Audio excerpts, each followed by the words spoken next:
Yep. Yeah, good morning, everybody here in the room, and good morning to all people joining online. Welcome to my talk that is on ultra high precision structured glass for improved sensor packaging. And my name is Ulrich Peuchert. I'm doing product management and business development for our specialty flat glass and wafer group. And I would like to guide you through my program as following. I would like to start with some kind of introduction on SCHOTT in general, very briefly, but with a major focus on our thin glass and wafer division. In the second section, I would like to focus on Flexinity structured glass, which is one of our, let's say, add value products in our line. And what I would like to do is to give you some examples, why high precision of these glass structures are beneficial on the one hand side for sensor manufacturing.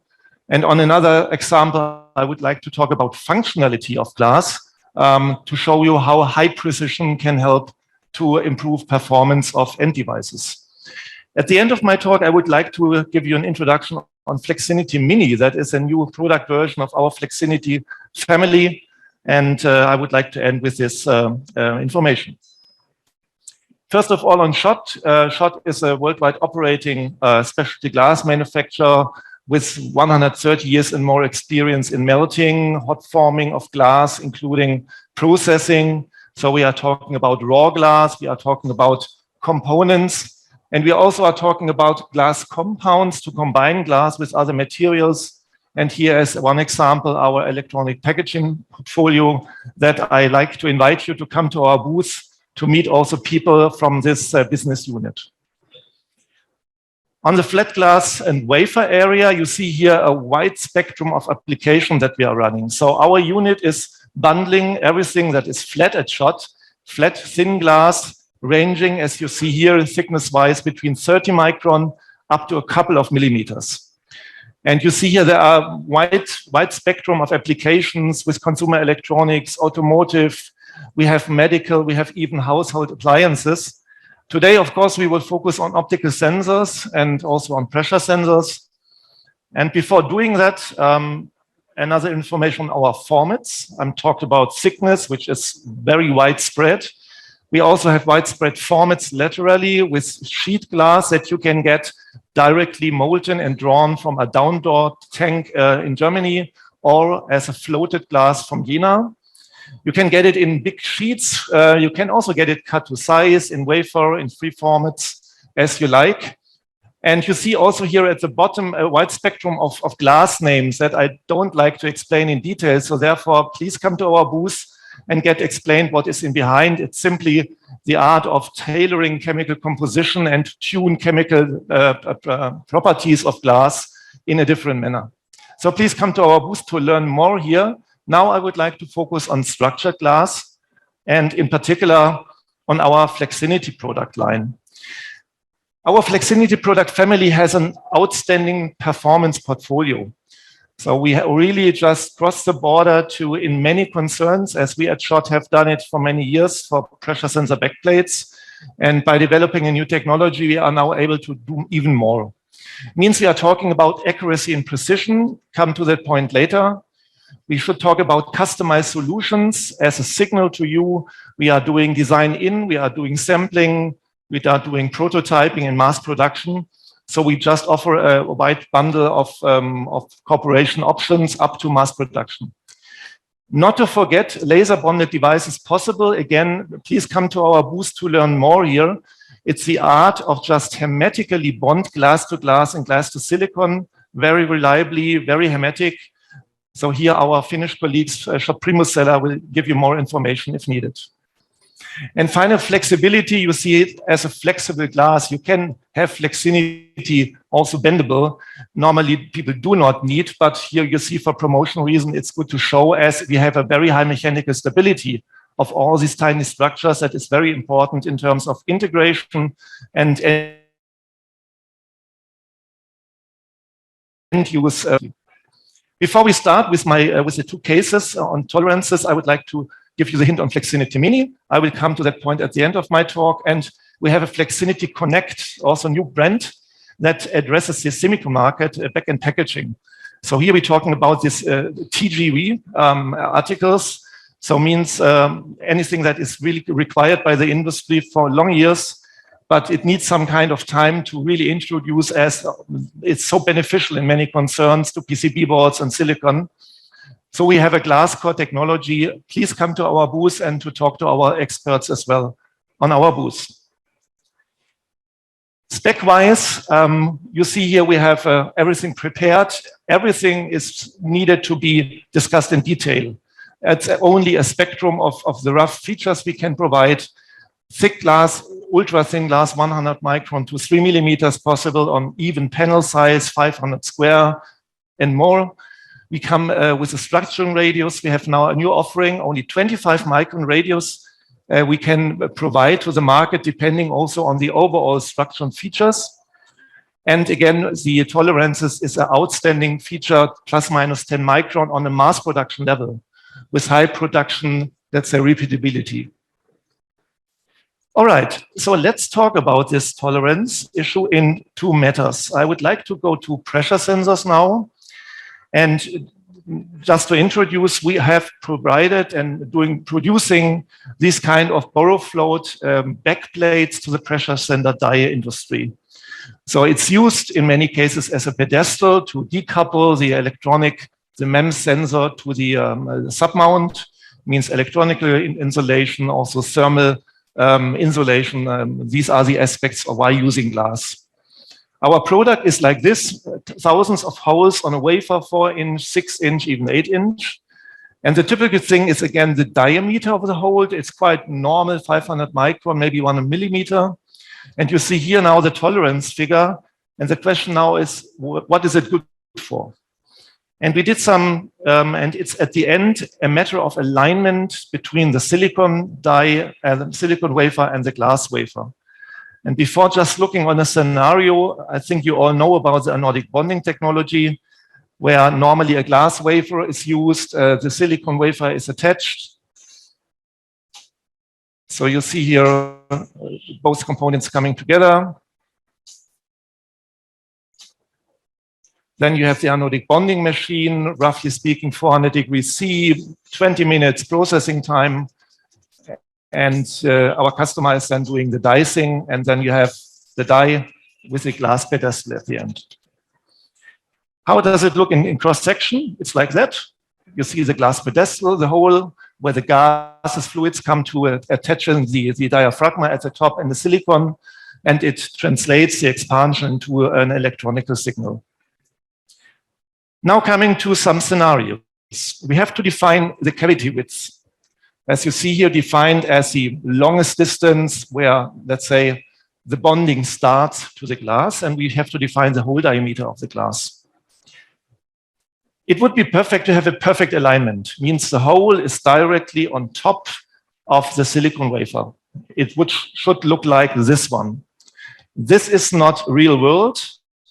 At any time, you will have some kind of tolerances in terms of diameter, in terms of misalignments of the hole relatively to each other. That is one aspect. The even more critical aspect is alignment in terms of rotational effects. People are doing alignment with pins, optical, maybe even with a notch or the flat. And you see in some cases, if you just think about tolerance chains, you get out of the desired range. So the outer area is out of spec. As you see here, the circles are just outside of the trajectory of the silicon die. So therefore, I think we have some effects here, and at the end, it translates into a misfit loss at the customer. We have developed a small tool just to make predictions, not to say how much is absolutely, but to say under some circumstances how the thing might change.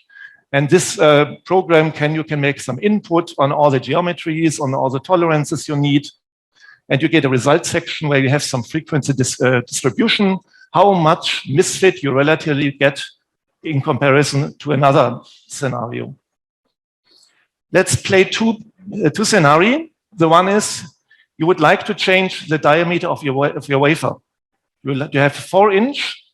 You like to make it 6-inch to get more holes on one wafer.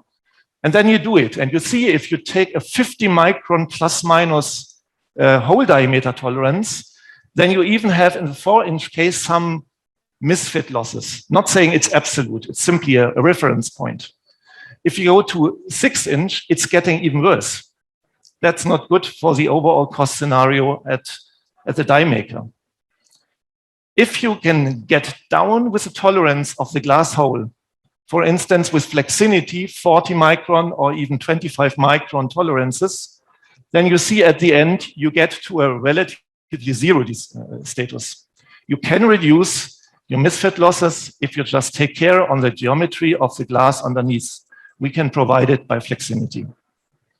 The second scenario is the one you keep the wafer similar, but you like to expand the diameter of the cavity of the silicon because you want to make a high pressure sensor instead of a low pressure sensor. Then you are changing geometries, and you see also here that seems to be a bit critical, coming from the reference 0.4 misfit loss to 0.5. Again, taking Flexinity with higher tolerances, you just save cost in terms of lower misfit losses.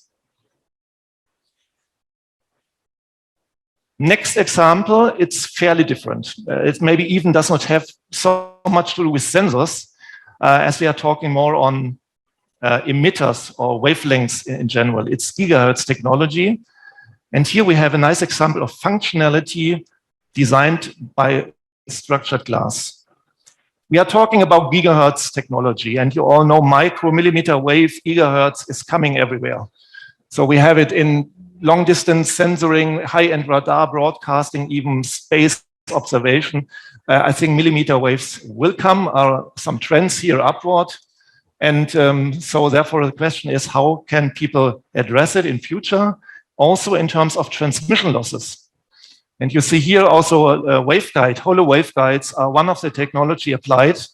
And that is what I like to focus now by citing a very nice work of the University of Kiel, because they try to make a hollow filter to just bring resonator in a glass and just to filter out 88 gigahertz, which is the W band wavelength that it's quite promising and quite useful.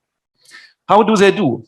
They took a Flexinity wafer like this on the left-hand side. You see here some kind of structures, 7 in number on one wafer. And they put it together with 2 other areas of glasses, also with some holes, put it together before they're doing gold coating. And they, by a simple measurement setup, they measured the filter performance. That is not a product development, as a pre-study, but this group did it, and they did it very successfully. You see here some characteristic of filters. We are talking about reflection losses, insertion losses. People need to talk on bandwidths, on frequency offsets. And all in all these numbers, thanks to glass, are in a very good results. It's even preferred to many other technologies to make structures and hollow waveguides in silicon or other materials. We even compete with DRE, which is the biggest competitor. But here people are using silicon, but by using silicon, there are effects like under-etching, scalloping, and also straight walls are missing. So all in all, here we have a beneficial situation because glass is very steep. You can make it even in mass production. Now playing some scenario again, simulation. On the left-hand side, the picture again, which is the starting point, reference. And we just modified some of the nozzles of these 4 cavities in terms of the width of the iris and the width of the iris. What will happen if you apply 10 micron on top? 10 micron means you see the curve deteriorates, some kind of reflection losses changes in the wrong direction, as at any time you have a lower reflection loss, you have a risk of damaging of electronics. The same is if you just go on the left-hand side and change the iris on the left-hand side, the same procedure, a bit different in the shape of the band, but all in all, it changes to a direction that the end user does not like. We need to talk on everything. We just changed all the relevant parameters, 3 I's, 2 W's, and see what will happen then.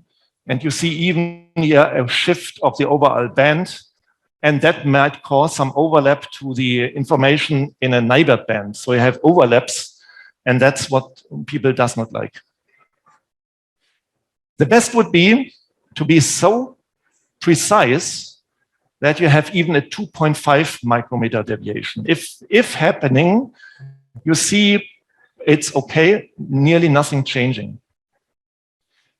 And looking on some data we collected by making a tactile measurement here with a machine from ZEISS, you see here also from on one wafer and also wafer to wafer, we are ranging even on a plus minus 1.5 micron standard deviation. Means as a conclusio, by providing this kind of performance, people can tailor the filter best. And we hope that the University of Kiel making more progress here and to bring it maybe on a real product, hopefully soon. So also worth to mention, this is 88 gigahertz. People like to get it even at 100 gigahertz. As the tolerances are so small, you can also have better performance on dimensions that are smaller, that refers to higher gigahertz. So here also more is possible based on the 88 gigahertz case. All right, I would like to finish with an exciting new and somewhat funny article and a new member of our product family. It's called Flexinity Mini. Simply think you are making holes and you sell holes. If you tailor holes in a different way, you can do it like this, that some remainder parts remain on the glass you structure. Means you can generate free-shaped articles even with tiny small holes, highly precise, plus minus 10 micron, with super edges, with also everything free to design.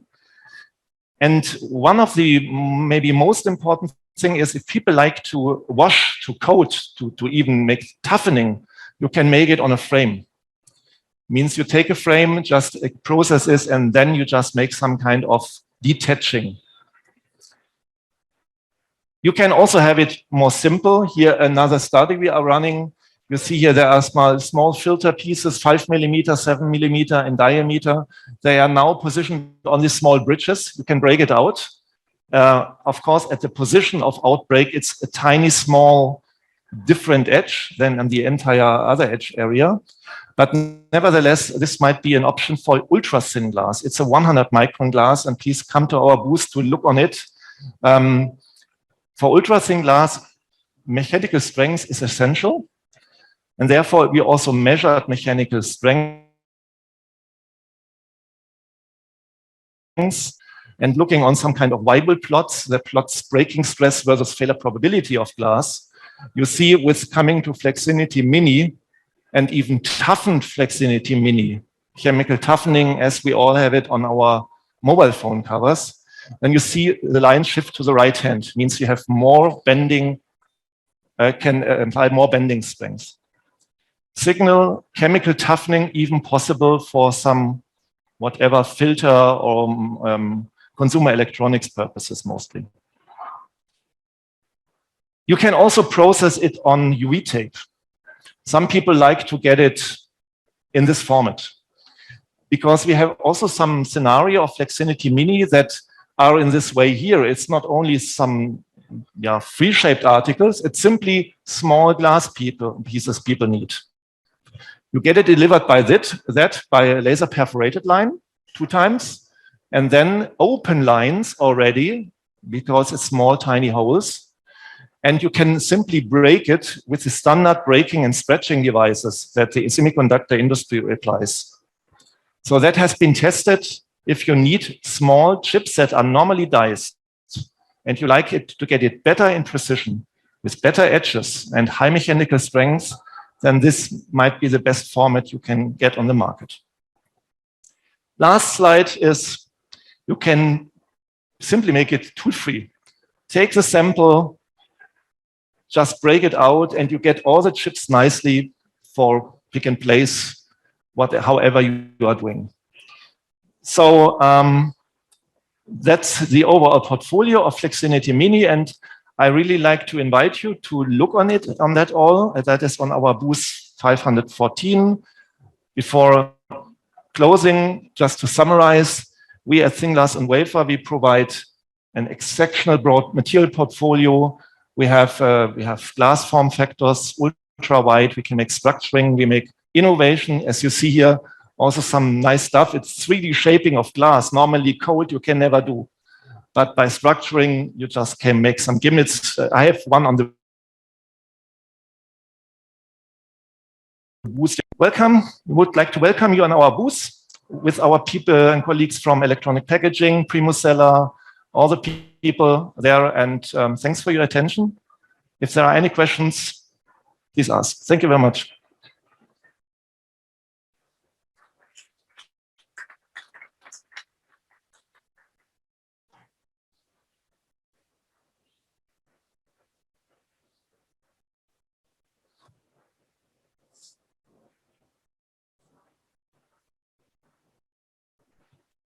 Thank you so much, Dr. Polchak. In our institute, Fraunhofer IPMS, we develop acoustic chips, and we have a similar application where we have a silicon wafer and a cover wafer. Now, in the past, we considered maybe doing it with glass, but we didn't have the technological means to do it, and we were doing it with silicon. However, the challenge, and I wanted to ask you if you're able to come to these dimensions, is that we're interested in rectangular slits of width of 25 microns. 25? Yeah, 25 to 30, something in this range, and a length of 500 micrometers. Mm-hmm. If so, I think there could be a very interesting possibility. It'd be great to talk. Okay. It's a matter of specifics at any time, but you talked about acoustic components. Yes. Means yes. Loudspeakers or something like that? Exactly. Okay. Yes. I'm happy to talk about that. We have also more requests on that, even on rigid glass, ultra thin, reshaped. Okay. And I think there are some companies also exhibiting a nice demonstrator. So I'm happy to talk about that. Perfect. Thank you very much. Okay.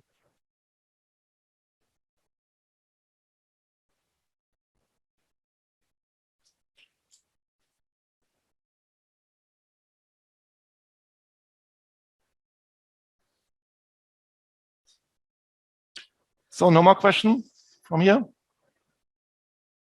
Then thank you very much. And again, please come to our booth.